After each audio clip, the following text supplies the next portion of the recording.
हर हर महादेव, जय महाकाल। स्वागत है आपका कहानी मंगल चैनल पर। आप देख रहे हैं आपका अपना चैनल कहानी मंगल। आज की जो कहानी है वो है एक अधूरे काम की।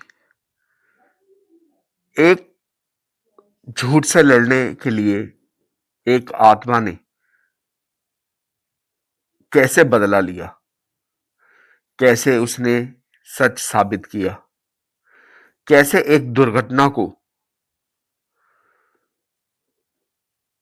था मर्डर लेकिन उसको एक एक्सीडेंट करार दिया गया, कैसे उसने अपनी मौत का मरने के बाद भी बदला लिया और कैसे गवाह ने उसकी मौत को झूठा बनाया। दोस्तों, ये कहानी है एक साहिल के नाम के लड़के की। वो इंजीनियर था, अच्छी खासी सैलरी थी और बहुत शांत और बहुत अच्छा लड़का था। उसकी लाइफ में एक लड़की आने वाली थी जो उसका काल बनकर आई। कहते हैं जब किसी की मौत आनी होती है तो वजह अपने आप बन जाती है। कोई सोच भी नहीं सकता कि मौत कितनी दूर से उसका बुलावा लेकर आए, वो अपने पास खींच ही लेती है। तो साहिल जो था वो गुड़गांव में रहता था, अच्छी खासी उसकी नौकरी थी और शादी के लायक हो गया था। उसकी उम्र ज्यादा नहीं, 24-25 साल की थी। उसके घर वाले चाहते थे कि उसका घर बस जाए, सेट। अब वो सेट तो हो गया है तो अपनी राजी खुशी से घर बसाए और अपना परिवार आगे बढ़ाए। अब उसके लिए लड़की देखना शुरू करी। उसकी डिमांड ये थी साहिल की कि लड़की गांव साइड की हो, कम पढ़ी लिखी हो चल जाएगी, लेकिन सादी और सुंदर लड़की चाहिए उसको। तो लड़की देखनी शुरू करी, तलाश करी।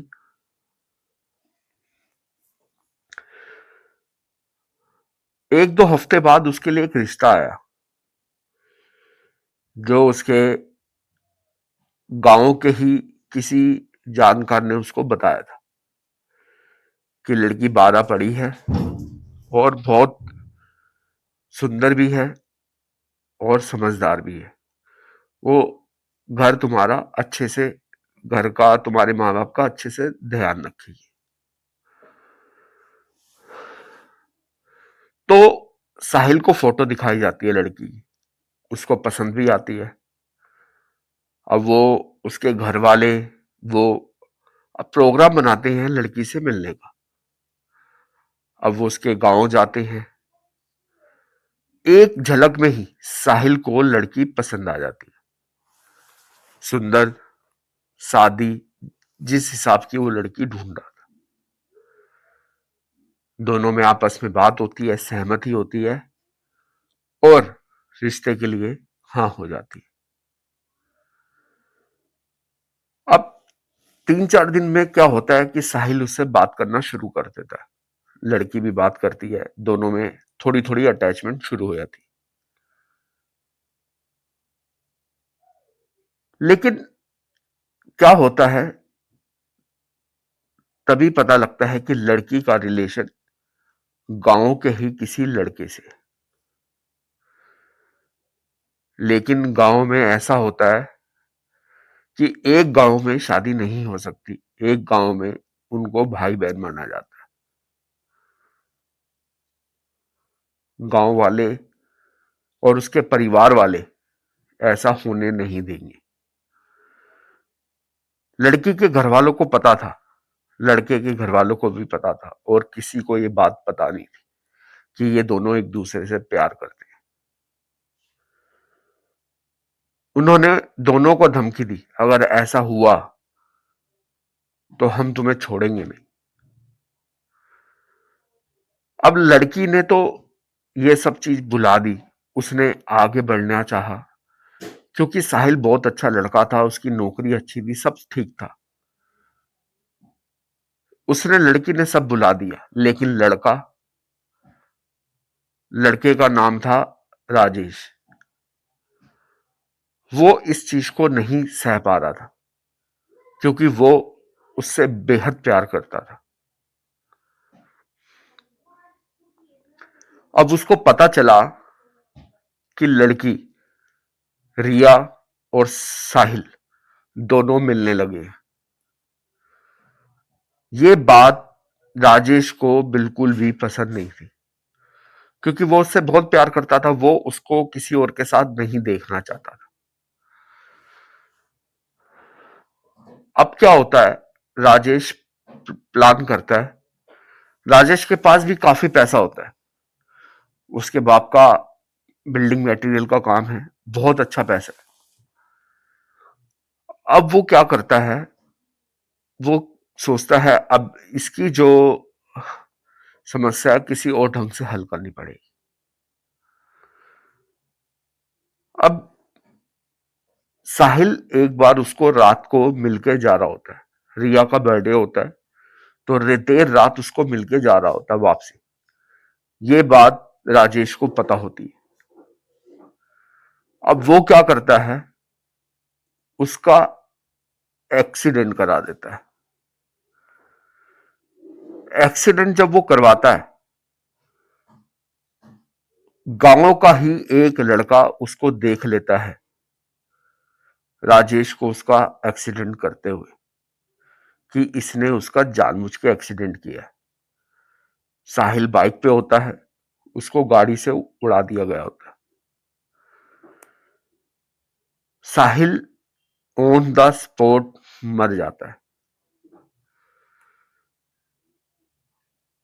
क्या होता है, जब किसी का अधूरी इच्छा, अधूरा प्यार अगर रह जाए, तो उसकी आत्मा को भी शांति नहीं मिलती।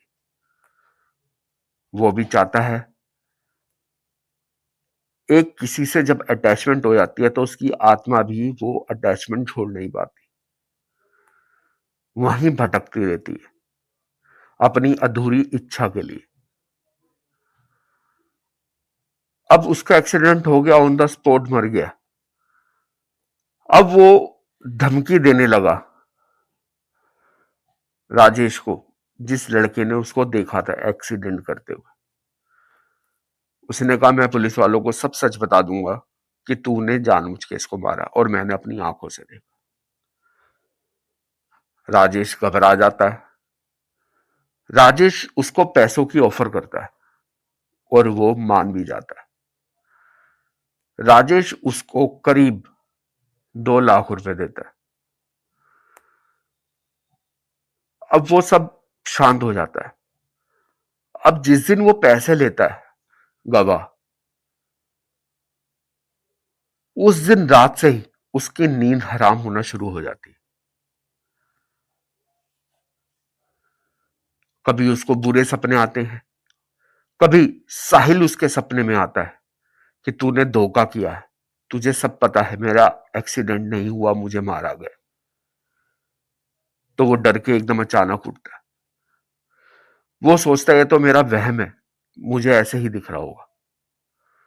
लेकिन जैसे जैसे दिन बीतते रहते हैं, वैसे वैसे उसकी रातें डरावनी होती जाती है। वो रात रात भर सो नहीं पाता।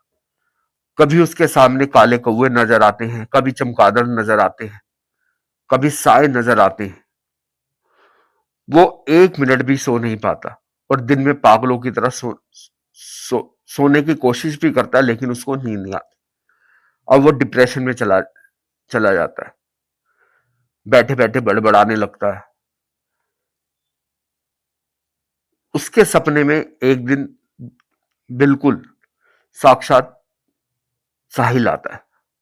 वो ये कहता है मैं तुझे छोड़ूंगा नहीं, मैं तुझे जिंदा नहीं छोड़ूंगा जब तक तू जाके गवाही नहीं देगा कि मेरे को उसने मारा है, तब तक मैं ऐसे तेरा जीना दुश्वार करता रहूंगा। अब जो गवाह होता है, कोई भी हो, वो यही सोचेगा क्या 2 लाख देखने, मेरे को चैन की जिंदगी चाहिए। अब वो पैसा जो उसने उससे लिया होता है राजेश से, उसको वापसी लौटा देता है और उसके आगे हाथ जोड़ता है, कहता है मुझे माफ कर दो, अगर मैंने गवाही नहीं दी तो साहिल मुझे मार देगा। तो राजेश तेज तेज की हंसता है, वो कहता है तू पागल हो गया क्या, वो तो मर गया। तो वो उससे कहता है वो तो मर गया है लेकिन उसका प्यार नहीं मरा।